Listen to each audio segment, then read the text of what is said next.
the easiest way to get thrown off or misconstruing the promise, the process, and the promotion is thinking the promise is about you.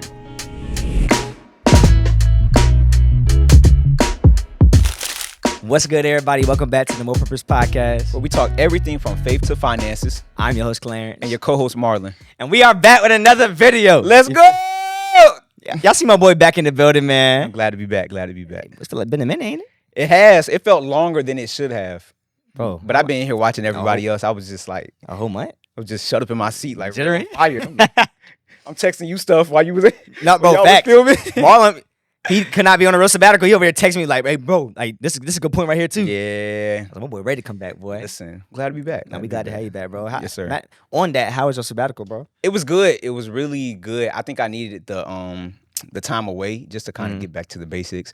I think it was more so a time of God showing me myself. I know often we look at other people and like God showing me other people, but He got to show you first, you know. So right. I think He was just showing me and stuff I need to correct, stuff I need to change, stuff I need to let go, you know what I'm saying, in that time. So it was a good time of self-reflection. I feel like when you're serving all the time and when you're pouring out all the time, sometimes you avoid your own stuff, you avoid your own problems and stuff like that. You just put a Band-Aid on it and you keep going because you're like, hey, these other people are counting on me. So now I had time to rip the Band-Aid off and just give it to God. So that's why I've been. Yeah, you feel me? He's one of the recovery, you know what I'm saying? Yeah, not for real. Like it's crazy because it's been, so I know God showing you your ugly side is supposed to be ugly, but it actually was beautiful in a way, you know what I'm saying? Because scars are ugly.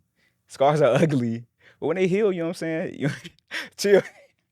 When they heal, you know what I'm saying? They come back beautiful. So, like, I feel like God was showing me my ugly side, but I think it's a beautiful thing at the same time because without that, there's no growth. That's right. So, that's where I'm kind of at. I kind of got my confidence back in a way, too. Like, I needed it, though, bro. Yes. And that's facts because it's crazy because me and Pre was talking about it the other day about how it's a beautiful thing to be able to see your character development as in your own way, like in your own personal way. And I was like, it's bad when a person feels like they have nowhere else to grow from. And I was like, you should constantly always have an everyday process of, all right, God, how can I have done this better? Or how can I be a better person this way? Or how can I have a better heart or have a better posture in this situation? It's always more ways to be a better you. Yeah. And you just doing that shows that you're self-aware of what you need to work on, different things you know that you can't do on your own, that you need God to help you with. Yeah. And that's a powerful thing, and a lot of people can take notice from that. Yeah, so it really is, and I encourage anybody that's just been like on a rapid streak of pouring or whatever, working, even if you're not just pouring, but working, whatever it may be, take some time and kind of rearrange and reset some priorities. So for me, to get my confidence back, because I knew I had been low for a long time. To actually get my confidence back, it's kind of weird that, and I didn't even tell you this, that's the crazy part. The Holy Spirit led me to go to my old high school's football game. So I had to go back to the old environment for where I really was, where I had all my goals, where I got my why at, and I had to get back in that same environment from my first love to actually get my confidence back. I was just sitting in the bleachers of the game, looking at the game, but not visualizing myself like, oh, I want to get back on the football field. Yeah. I was just in an environment like I was in the days, like good days, though, because everything that I got, like my goals, like I want to give back, I want to do this, I want to do all of that. Everything that I used to dream about that I stopped dreaming, it started coming back to my head. And I'm like, thank you, God. Like I really needed that. So yeah. But it shows you're a part of like your purpose in the future too. Like it's the reason why we went to that school. It's the reason why we had the impact that we had at Nansen River. So I know that was a beautiful thing to be able to see everybody, it was old teachers, old coaches, players. Bro, it was humbling. It really was humbling. This is the crazy part because on the way, like, well, I'm getting dressed for the game, and mind you, I haven't been around there at all. So I'm like, okay, what am I about to wear? Mind you, it's their homecoming. Yeah, I want to get fly. I'm like, hold on. And I literally asked the Holy Spirit, I was like, what should I wear? I literally felt led to just throw these cargos on, and throw a hoodie on. I threw on my I Work for God hoodie. I ain't wear nothing flashy. Simple. I threw on these cargos and my I Work for God hoodie, walked out the house with, I think, your gray Nike shoes. And that's all I had on. When I tell you, I got to the game, I was getting stopped every 2 seconds. Is your brother here also? We love what y'all do. And it was humbling. Like, it wasn't like a feeling of arrogance or anything. It was just like, dang. Like, that's and this is level 1. But to come back to your high school and like your city. I was getting stopped no exaggeration.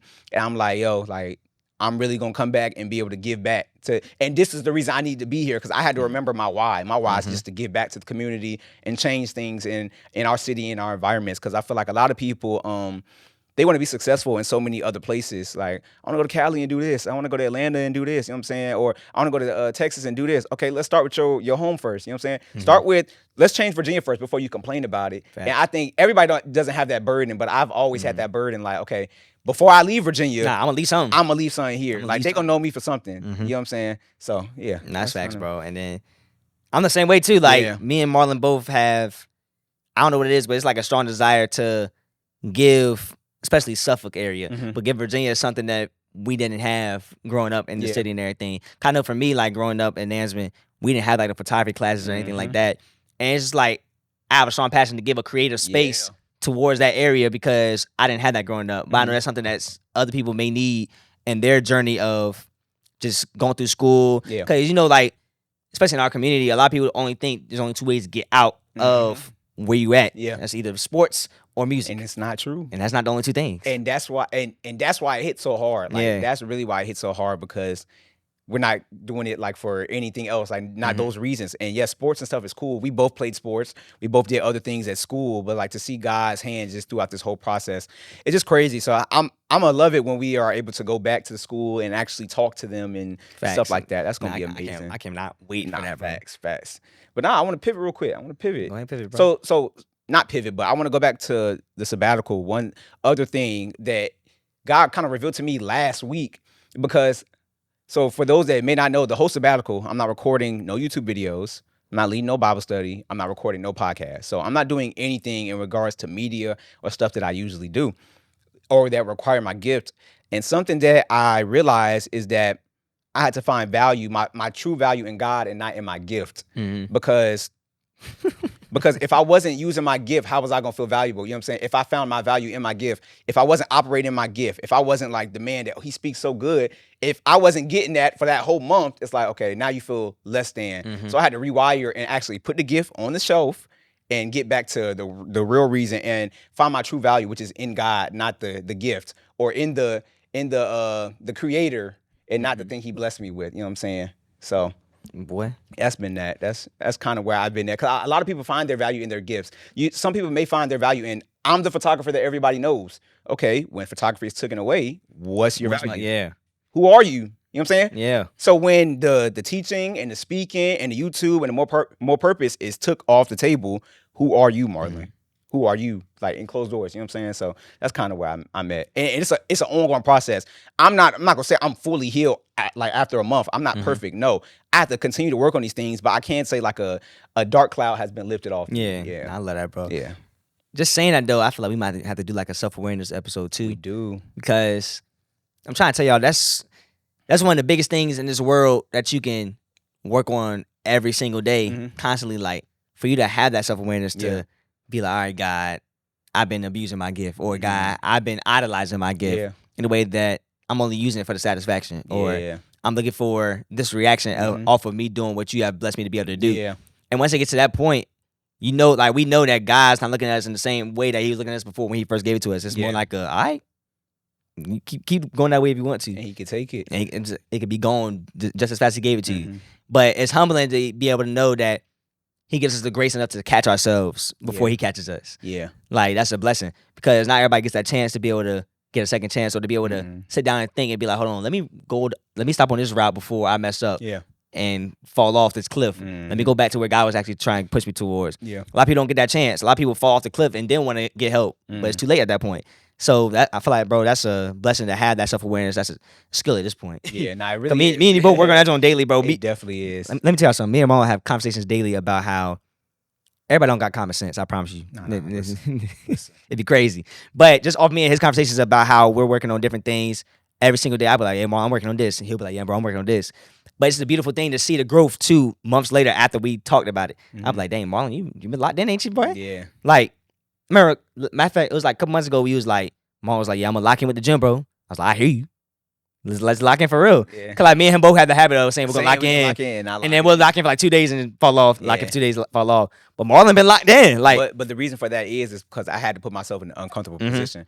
My uncomfortable position was that I went ahead and bought the membership that I knew I couldn't afford. Hey, it's gonna force you to do I that, seen boy. that money come out my account, and I said the next day I'm going to the gym because this money's coming out my account. Said it's So I put personal. myself in an uncomfortable position, and now I like going. Like, you know what I'm saying? Yeah. Now it's like people got to realize they got to just get past the first steps. Bro, the hardest part is waking starting. up. The hardest part, that's the hardest part. Getting out the bed. Getting up and starting and getting there. Once you get there, you're like, You okay. unlock. And that's what I think. That's where anything. You might as well get started at that point. You might as well go. You're here Yeah, now. you might as well go. So I had to make myself uncomfortable. And back to your thing about self-awareness and just being aware of things you need to work on. When you see no room for growth, or when you see you don't have nothing to work on or nothing to grow in, you automatically stunt your growth. Because if you don't see nowhere or no area that I can grow in, you're just stunting it.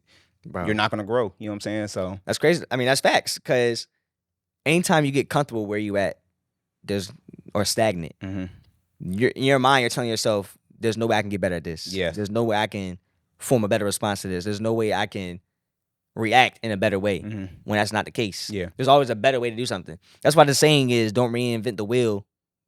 Like you don't have to reinvent the wheel. Like just make it your own. Like do what they do and they gave you the blueprint already. Just add on your little finesse to it and make it better. What flaw do you see that you can make it better any type of way? And there'll always be a better way to make something. Every single time. I don't think it stops. Like I think it's like a forever thing. Like someone will always come. God, Holy Spirit will always give somebody else an idea to be like, hold on, why didn't they ever make it like this? And no one ever think about it until you make it and be like, hold on, this is smart. This is nice. Like this is crazy. And going along with that as well, like with your sabbatical and everything, I want to tap into what part of the process do you think you're at? Cause for y'all that's listening, we want to talk about the process, the promise. I said it right? The promise, the promise. No. Yes.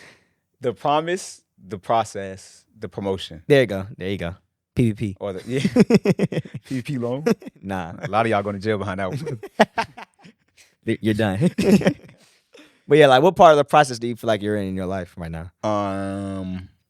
Well, you're saying from the three, we just like the promise, the process, the promotion, or you just in general? In general, like since your sabbatical, where do you feel like you're getting at towards your process? Cause like we're gonna forever be in the process. Yeah, but for sure. Yeah. In general, like from today and then just zooming out and looking back of where you came from, where you feel like you are in your process. I think I'm like right at the brink of like the promised land. But I think the main thing is that you can't bring Egypt mentality or behavior into the promised land. You know what I'm saying? So you can't bring the slavery mentality where you was bound and where you was back there into the promised land where he's trying to take you, because you're just going to fumble it or you're just going to cause it to be, you know what I'm saying, perverted or whatever. So I think that's kind of where I'm at, is just fully just letting go, you know what I'm saying, so that I can receive what he's trying to give me. So that's kind of where I'm at in the process. And it's just been, like I said, God showing me myself. If you've been in a constant cycle of God just showing you yourself, he's trying to prune you, he's trying to refine you so that you can come forth as pure gold, you know what I'm saying? So that's kind of where I'm at right now. Going through the fire. Yeah, and I think a lot of people focus so much on the promise, but the most beautiful part is the process. It is the process. It's crazy you said that. Yeah. Just going on with that. So lately, we went to Texas and we went to Social Dallas. And when we went to Social Dallas, we got the chance to see Robert Madu speak and preach at his church. Beautiful church, by the way. Yeah. Learned a lot from them, soaked up a lot of game from just their marketing, their welcoming team, everything. Like, I love how they did everything. But just hearing him preach, I don't think a lot of people was paying attention to how he was talking. But the whole time he was preaching, I was listening to his message, but I was watching his body language and how passionate he was about talking about Jesus and everything. And it was resonating with me. It was blessing me so much to the point where it's like the way he's talking about Jesus, the way he's so articulate about how his love is for God and all that. How can I me personally, be better at that? How can I articulate that to, if someone randomly came to me and asked me, who is Jesus to me? How can I know I'll have the confidence and the boldness and the understanding enough to be able to explain who Jesus is to them and be able to save a soul right then and there? And going off that, it made me realize that I have a lot more to learn as a whole about my relationship with Jesus. Yeah. So it made me self-reflect. So self-awareness again, like knowing I don't know everything, knowing that I'm not as close to God as I can be. You get what I'm saying? So in doing that, I prayed, asked Holy Spirit, what do I need to do to basically strengthen my relationship with Jesus and have a better understanding and really tap into a deeper level that I haven't tapped into before. Yeah.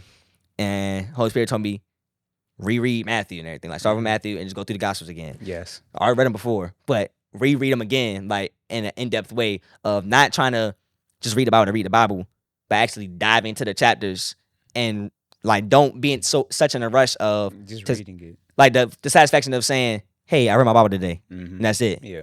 No, like actually genuinely be intentional about what you're reading.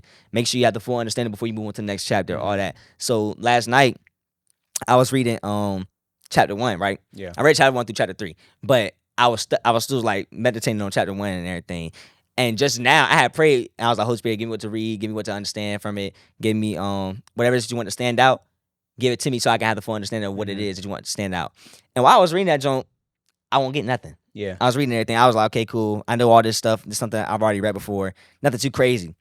But when we was praying, like just now, before we started the podcast and everything, in chapter 1, it brought back to me King Herod, right? Mm-hmm. And where this junk at? It was basically talking about how King Herod didn't like basically he told his people go find the baby. Yeah. That will go find Jesus. They was killing all the babies, right? Yeah, but he told the people go find him so I can find him too and worship him too. Mm-hmm. But in reality, his mindset was go find him. I'm really gonna go behind their back and try to kill this baby. Yeah. And it made me think, like while he was praying, I was like, bro, the promise was Jesus, right? Mm-hmm. He's prophecy fulfilled. Yes. Jesus' prophecy fulfilled, or the promise of what God had for planned already ahead of time. I started thinking about the podcast, and I was like, yo, our podcast was promised. Like everything's prophesied up on us from since babies and everything. Yeah. And I started thinking about it. I was like, bro, King Herod really tried to take out the promise before it could even develop. Yeah. And I was like, bro. Infant stage. Exactly. Yeah. Before it can respond, before you can even fully see out like the full calling of what Jesus is about to do in the world. Mm-hmm. But he's so intimidated about what God has called over Jesus' life and everything, or about the impact that he's about to have. He said, I'm gonna take it into my own hands and try to kill him before he can before he can take his first steps. Yeah. And God put in Joseph's dreams to run away, to take the family, move out of there, leave out the city and everything until Herod is dead. Yeah. And just in thinking about that, I was like, bro, imagine how many people are around people that has heard God's calling over them, or heard what God has called over us, or heard what God has called over others, just been blessed around them. And they're the Herod in the circle. Yeah. They're the Herod in the circle of, nah, I don't want to lose my position in this. Mm-hmm. I don't want to lose my my power in the situation. I'm running the city right now. Yeah. Because at the time he was running the city. Mm-hmm. So he's looking like, nah, I'm intimidated because everybody's going to the star that's floating above this baby. Why is everybody going over there and not paying me no attention? But it just made me think about like, yo, as we're like right now, this is more so just me talking to you, but as we're growing, as we're getting to have a bigger impact and bigger influence and everything everybody's already been telling us and everything, we have to watch out for the Herods. Definitely. We have to watch out for the people that may be already in a position where we're trying to get to. Mm-hmm. And they might not like that God has called us to be in that same position, if not farther along. Mm-hmm. So I got that from Dad while we was praying. I was like, bro, that's really crazy to think about. Because it's OD. Because I was like, bro, he really tried to take Jesus out before he could even do anything. I'm trying to think, because was it the same thing with Moses? Yeah. Something similar. Like with when the king was trying to kill all the babies in there, all the boys. Yeah, it was something similar. It wasn't the same. I think it was prophesied that somebody was going to free them from Egypt. Yeah, his name was Deliverer. Yeah. And that's why it's crazy, because Moses' name, he meant deliverer, and Jesus' name is the same thing. He can deliver us. That's wild. That's wild. And both of them was about to get killed at infant stage. Yes, bro. And that's why you got to be careful, like especially when you're about to birth something or whatever it may be. It's definitely gonna be a Herod around. Like definitely. Bro, that was OD. I gotta go back and I gotta go back and read the Gospels also. Yeah, nah, I'm tapped in right now. I'm gonna read John though. Since you started Matthew, I'm gonna read John. I can't wait to have my little personal Bible study tonight. I'm excited. Nah, you still reading that one? Yeah, like Matthew. So I got the NLT version of it, and then I got my what's it called, my NIV. Yeah. And then Pre got me the Action Bible, like the comic book junk. Yeah. So like I be reading it, and I go to the comic book junk so I can see like a visual representation of it. And now I'm about to rewatch The Chosen from the beginning too. You're loafing. Everybody keeps telling me watch it. You're loafing. That junk is so good. That junk is so good. Yeah. But now I'm rewatching The Chosen again from episode 1. So it's like as I'm reading the chapters, it's like the show is basically going along with the chapters too. So like everything from Jesus' starting ministry, all that flows right into Matthew, like from the beginning to end. So I'm just getting ready to like basically have my full understanding of how Jesus was living, his compassion for people, his heart, all that.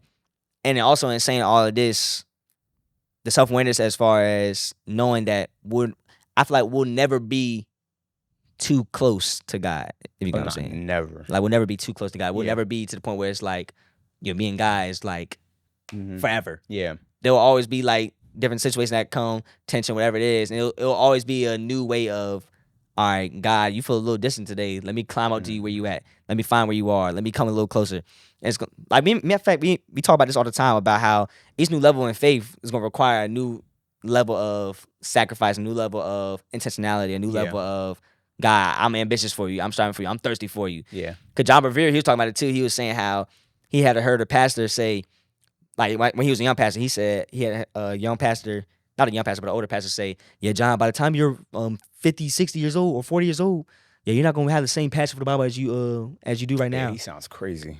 John Bevere was like, excuse me? Yeah, he sounds crazy. But John Bevere in the video, he was saying, well, I can tell now that was a lie. Yeah. I'm still as passionate and as excited every time I open this book up.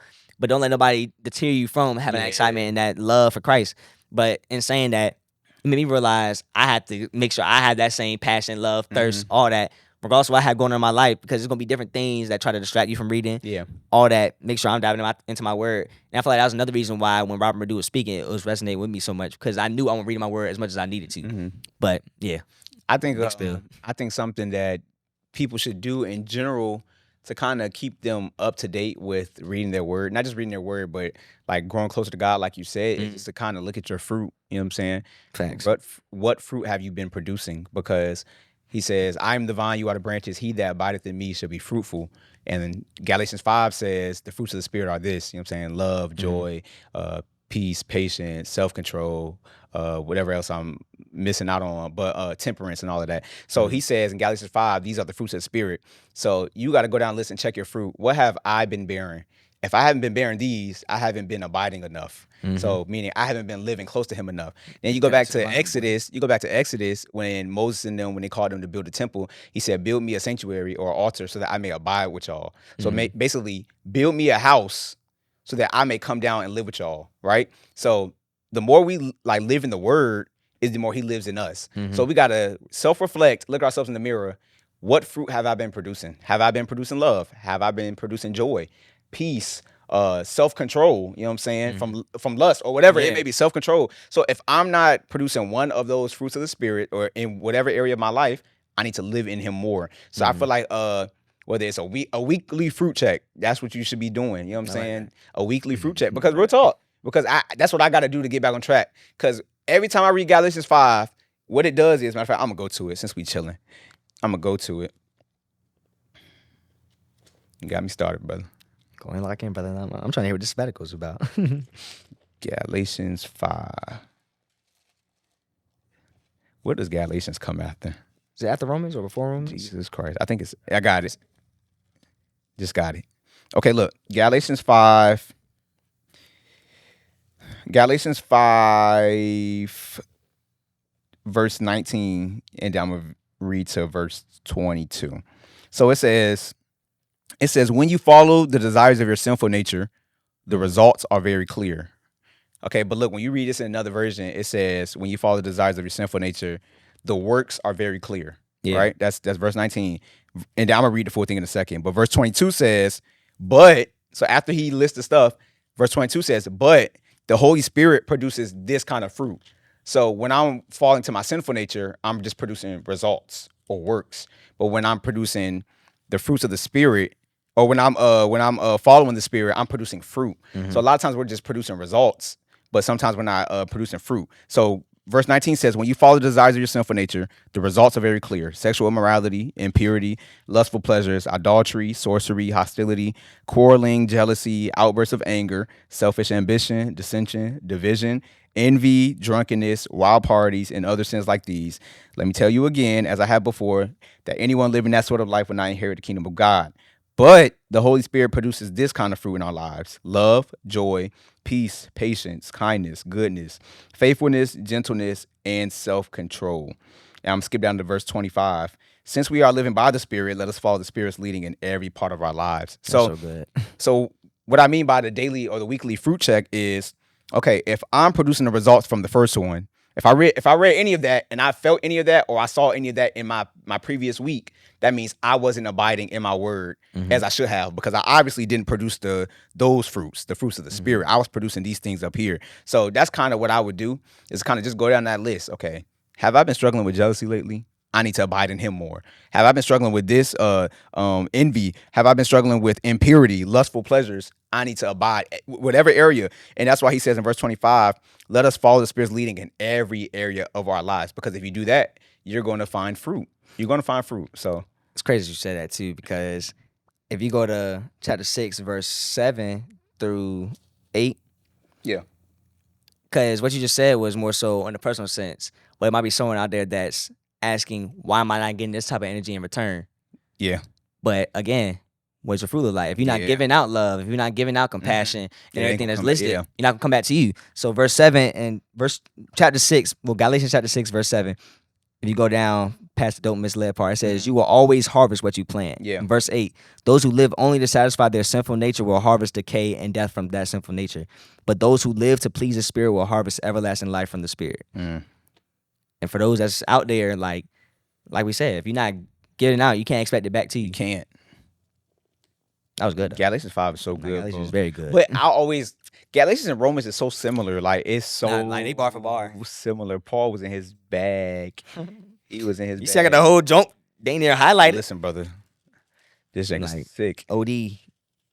That's so crazy, though. This is just so crazy. How God works. Like, you could literally look at, because I feel like we make it rocket science sometimes, where we're like, okay, God, I'm struggling in this area. And he's just saying, okay, come closer to me. Yeah, draw near. And I'll, you know what I'm saying, I do what I have to do with that area. But sometimes we make it rocket science, like, and we look at it like, God, what are you gonna do? What am I gonna do? But he's saying, stop worrying about the how. The how. Keep your eyes on me. If you go back to the Peter walking on water, that story is not just it's not a faith story. I know people talk about it as like a motivational story, like Peter walked on water, but the whole point of the message is that when you keep your eyes on God, you won't drown. So meaning you won't drown in sin, you won't drown in troubles, you won't drown in your trials. But as soon as he took his eyes off of that, so as soon as I started looking at my sin, as soon as I started looking at different areas of my life instead of looking at Jesus, is the moment I fall into sin. That's the moment I go down. That's the moment I like get subdued by the sin or by whatever it may be. Instead of just keeping your eyes on Jesus, it's really simple. It's really simple. It's simple. That's all he's saying is, look at me. I'll worry about the rest of that. And I think that's where people don't fully understand the sacrifice of Jesus Christ, because he overcame the death, he overcame the grave, he overcame sin. So we're no longer slaves by the law, because what did they do back in the day before Jesus came? All they did was tried to accomplish the law. They tried to follow every law. So that's why every time we look at it and we're trying, okay, I'm not going to do this today. I'm not going to do that today. Well, just keep your eyes on Jesus and you won't do it. You won't. It's simple. No, it really is simple. It be the moments where I try to tell myself, I'm not going to do this today. I do it, because that's following the law. And that's why he told Paul, my grace is sufficient for thee. Like, you know what I'm saying? Because you can't do it on your own. You need God, bro. You need God. You can't not do it by trying to not do it. No, you have to come to God. You know what I'm saying? Draw near, bro. Yeah, so. Somebody need that for sure. Yeah, I need it again. And I think that ties right into what the topic is about the promise, the process, and the promotion. Like, and doing that, like you said, people will be so caught up in the promise, but don't realize the process that they have to go through. Yeah.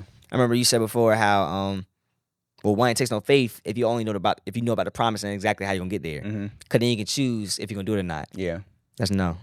So I'm glad you said something about faith, because if you actually, so I think the greatest example of process was the Israelites in Exodus, of course. Yeah. And you got to think about it.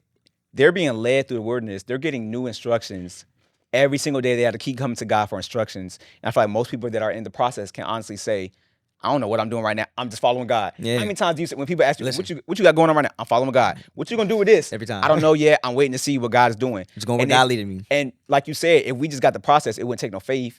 And we gotta remember, faith comes by hearing.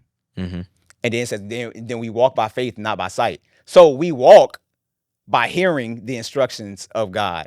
That is where the faith is built. But if he skips us, If he skips us, we don't get the time to slow walk it with him. That's why God leaves us in the wilderness sometimes, because he has to bring us to a state of a total dependency. Like Marlin, you can't make no false move until I give you direction. Yeah. He had the Israelites, they couldn't make no movements.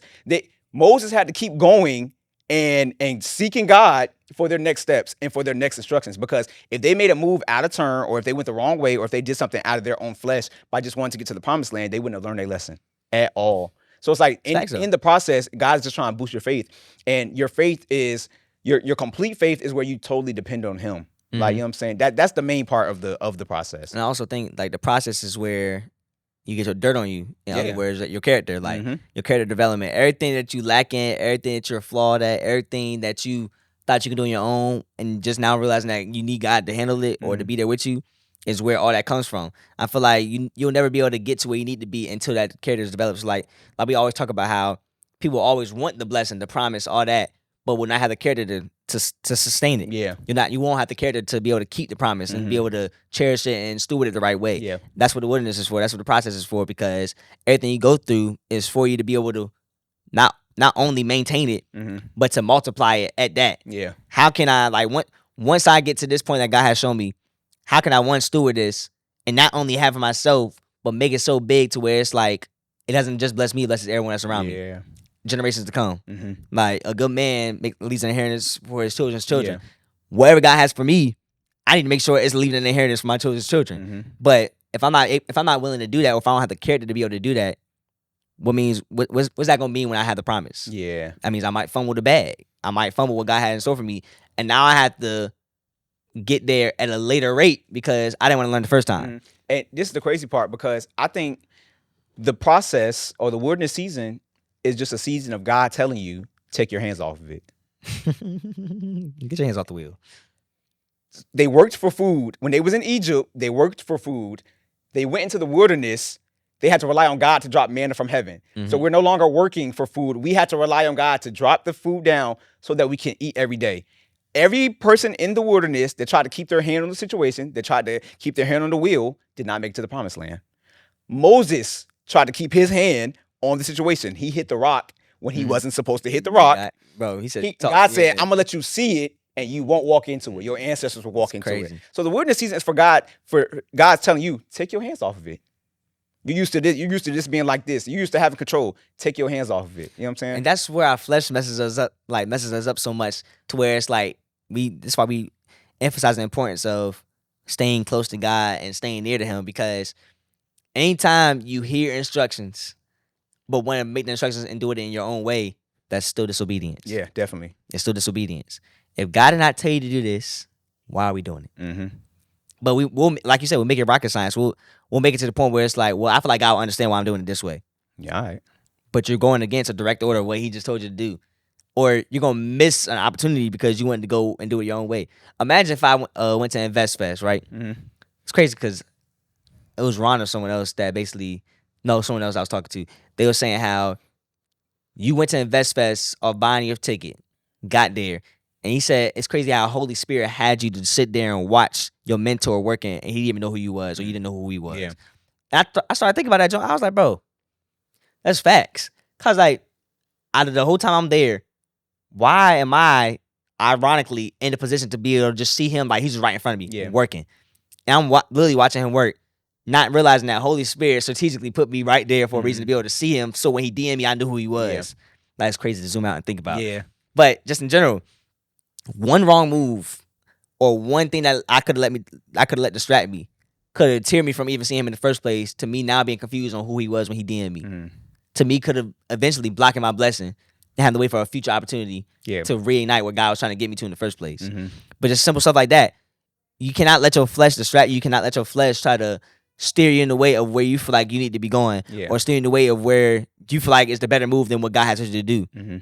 Because in reality, like we said, God's track record is never wrong. He's never lost. He's never proved us wrong. He's never steered us in the wrong direction. So I don't know why we always continue to have the mindset of, God, I got it. God, I think you're bugging right now. We can go my way. But all it is lack of trust. Lack of faith. Same thing. That's all. That's why your hands got to be off it, because you don't trust me the way you should. That's why you think your opinions are better than mine. That's why you think your ways are better than mine. That's why you think obeying yourself is like, or okay, God, you said this, but I'm gonna do this. You know what I'm saying? Because at the end of the day, disobedience to God is obedience to something else. Yes. Disobedience to God is obedience to something else. It's facts. You know what I'm saying? So at the end of the day, it's disobedience. So it's a lack of trust. That's all it is, because Abraham passed the trust test. That's how he was able to receive the blessings of God. Mhm. Will you give me your son? I wasn't really going to take him. I wanted to see can you fully rely on me? Can you take your hands off of it? He showed us, I'm taking my hands off of it, even if it took my own child, even if it came to that, my hands are off of it. I trust that. 100%. I trust that if I give you him, you still gonna, I'm gonna be good. You know what I'm saying? And that type of faith, that type of love, that type of trust, it's so beautiful to have. Because the reaction God gave him after that was just like, oh, Abraham. Oh, really? But if you actually look at it, he had multiple tests. Mm-hmm. God had to slow walk him through. Okay, leave your town, leave your hometown. Okay, God. It was multiple. It was multiple things. Yeah, won't like just no out the gate. Nah. He was proving his track record. But that's how God works with trust. Okay, CL, let's work through it. Let's go on a level. Okay, CL, I want you to trust me with this. Levels to it, small things. Okay, let's work up. Okay, you may have failed this mission. Let's try this again. Trust me with this. Will you give this to me? You know what I'm saying? And then you work your way up. You keep going. You keep going. So that's mainly what it is. It's just it's definitely a trust thing. It's a trust thing. Cause now I think about it. Speaking from personal experience, everything that is going on in my personal life right now, and where I've gotten to from where I started and everything, has all been off of faith. Literally, there's no explanation of what's going on in our lives right now. All right, listen. There's no what's the word? There's no logical way of explaining what's going on, how we're always at the right place at the right time. The only answer is faith and obedience. Yeah, that's really it. Faith and obedience. And I feel like most Christians, once you understand those two simple concepts of walking in faith and obedience, God will continue to blow your mind. Like, definitely. I feel like us as Christians, especially in our generation, we'll make it more complicated than what it really is. Like, no, it's literally just like walk in obedience. Like, obey what God's saying to do. And I'm trying to tell you, He's not gonna steer you wrong. It might not be what you want to do at the time, but in the end, I promise you, it's going to align with where God has planned for you. Yeah. But sometimes we'll be too clouded to see it, or we'll be too in our flesh or in our feelings to be like, nah, I don't want to do that. Like, that's not what I want to do. Not realizing that what you really are going to want to do is what's going to give you the most fulfillment. Yes. And that's what God has for you, planned for you in the first place. But yeah. It's crazy because a lot of people also, they don't trust him fully because they don't see what he said. Not yet. And like you said, you might do something you don't want to do. You think Joseph wanted to work at the prison? No. You think Joseph wanted to work for the king? Come on now. You know what I'm saying? God showed him he was gonna be the king. and I end up in a situation that does not look like nothing he just said. So I'm like, the math not math. You know what I'm saying? Yeah. God, the math not mathing. You told me this at the beginning. How did I go from here to here to here? And every place, which was uncomfortable for him, it was inconvenient for him, but he said he succeeded at everything he did. He got promoted in every position. Every position he was in, he got promoted in. You wanna know why he got promoted and everything? Why? Colossians 3:23. Work willingly at everything that you do as if it was for the Lord rather than for people. It was a test. It all was a test. But a lot of us, because we don't see what he said, we'll just like back out. And that's where we start making our own plans. Okay, okay, God, because I don't see what you said right now, like we're rushing God basically. Because I don't see that, I'm gonna go try to get it on my own, or I'm gonna try to figure it out instead of just ride with the wind. You're bugging. Yeah, no. You're bugging. Trying to think, because with that, what do you feel is one of the biggest misconceptions about the promise, the process, and the promotion? Or what do you feel like is a part where most people get it wrong? Or something that can throw somebody off in their season of that? Easy. The easiest way to get thrown off or misconstruing the promise, the process, and the promotion is thinking the promise is about you. Easiest way, because you're gonna go into the wilderness season. If you think the promise is about you, you're gonna go to the wilderness season thinking like everything that's happening to you. Why is this happening to me? Like you clearly don't see the big picture. So I'm gonna leave you right there. I'm gonna leave you right there till you figure it out. You know what I'm saying? Joseph was looking at it like at first. Yeah. Like, me? You know what I'm saying? Like, but if you go to the end of the story, his whole perspective changed. When his brothers came and they were saying sorry, look how powerful it is. He told his brothers, because they said, we're sorry, we didn't mean to get you sent here. He said, you didn't send me here. God sent me here. Perspective. Was that his perspective at the beginning? No. He had to be in that wilderness season. So the biggest misconception is that the promise is about you. No, it's about somebody else, because Joseph's promise, which was given to him at the beginning of the book, was for him, for his family. He didn't realize that him being king was the key to get his family out of the famine that was coming in the future. God didn't show Joseph the famine. He showed him, you're going to be king. Nobody knew it was going to be a famine these years later. Yeah. And Joseph was going to be the main person that his family had to come back to. But we know it was you know what I'm saying? It was a strategic setup. So thinking the promise is about you, you tripping. I love how you just said that, though. God didn't show Joseph the famine, but he was the key to help save his family as a whole. So how many people out there that's watching this right now? I'm sorry, because I had to clarify. He showed, I don't want people to misconstrue it. He did show him the famine at the end, when he had a dream. Yeah. But I'm saying when he got the promise, he did not get the vision of, okay, this is the promise. You're going to be this because it's a famine coming. He know about the process. He didn't even know about the whole, you know what I'm saying? Yeah, that's part of the process. I had to clarify that. Nah, you good. I feel like they should have understood. Like to clip me up, you know what I'm But saying? in general, I like how you said that, because there's a lot of people that don't realize that they're the golden ticket for their family. Yeah. They're the person that's called to save their family, to break the generational curses, all that. But in doing so, you have to understand that if God has called you to do it, everybody in your circle may not like what you're doing. Yeah. They might not like that you're the one that's chosen for it. They might not like that you're the one that's graced for it, that's called to be the one that's set apart from everybody else. They don't understand why you're not fitting in with everybody else in the family. You know something else, though? Your process wouldn't even be that hard if it was just about you. Sit and think about it. Why would you be getting this is how I think logically. Why would I be getting attacked so much if this promise is just for me? No, you're getting attacked so much because your promise involves so many other people. If you don't get through this season, some other people are not getting through either. You know what I'm saying? There's other people attached to your promise, to your yes, to your obedience. The devil not just attacking you for you. Oh, I'm the chosen one. No, you're not. He chose you to help other people. You know what I'm saying? So it's perspective, bro. You can't look at the promise thinking it's about me, it's for me. No.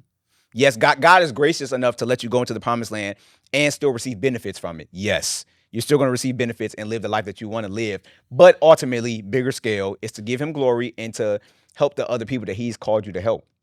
Well, I'm about to yank you through the podcast camera. Nah, that's crazy. Through the mic. That's crazy. Cause that was OD.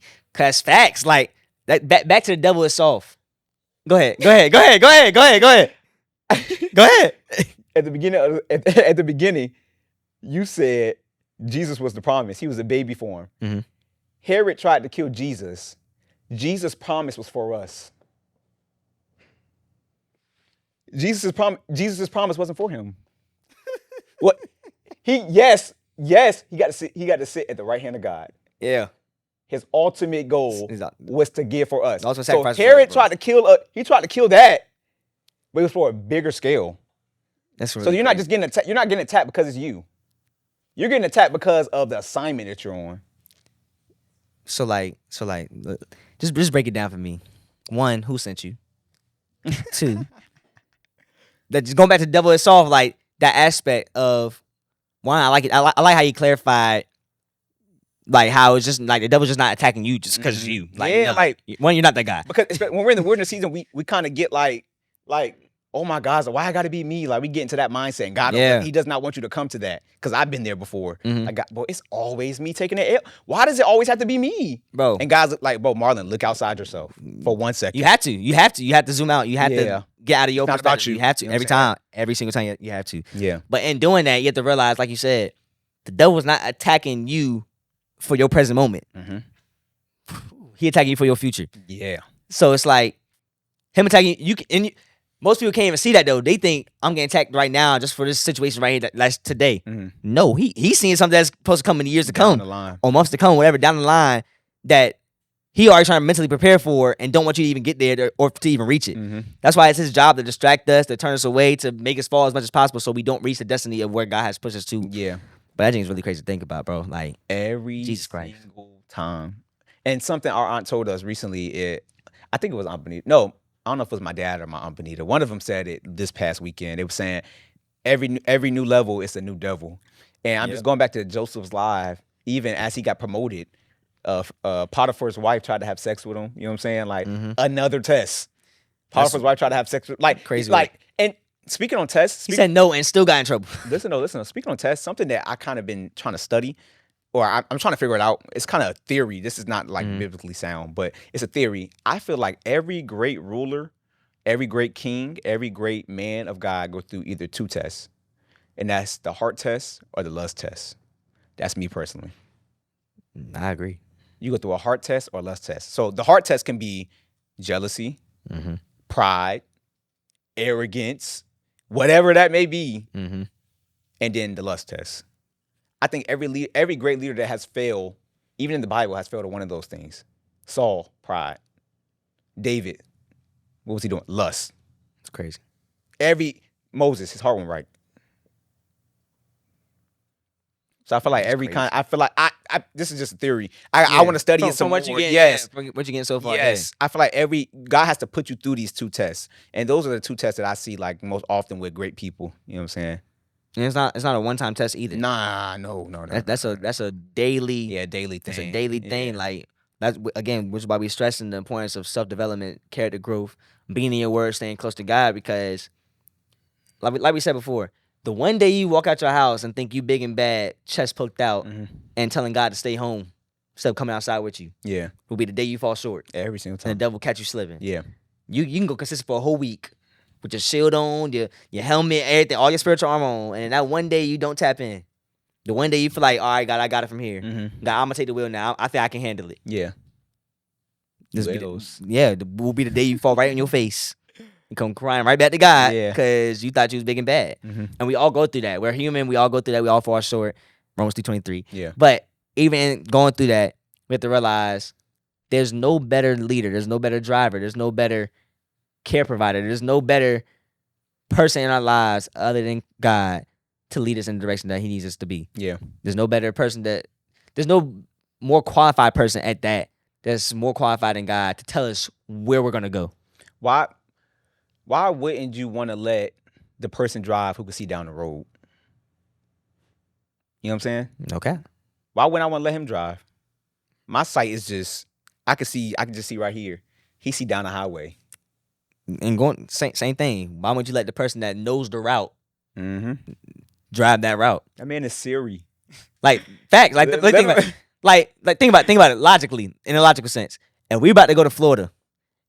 And they be like, who should drive? Dad that knows the route and already been there before, or CL that he hasn't drove there before. Who should drive? It's gonna be like, Dad should drive. He's been there before. He knows the right route. And you know the crazy thing about the routes and knowing the routes. So like I said, Siri, when you put your destination in on the map, it's so funny how down the road they'll tell you it's traffic down the road before you even get there. It's an accident down the road. Guys, the same exact way. Why wouldn't I want to let him drive? He can see literally everything that's coming. He can see it. It's crazy to think about, bro. Like, no cap. Flesh, bro. Flesh and pride will literally cloud your judgment and cloud your mind to make you feel like you're more qualified than God. Two. Lack of trust. And make you really like overlook how many times God has really came through for us. Like personally, like zoom out.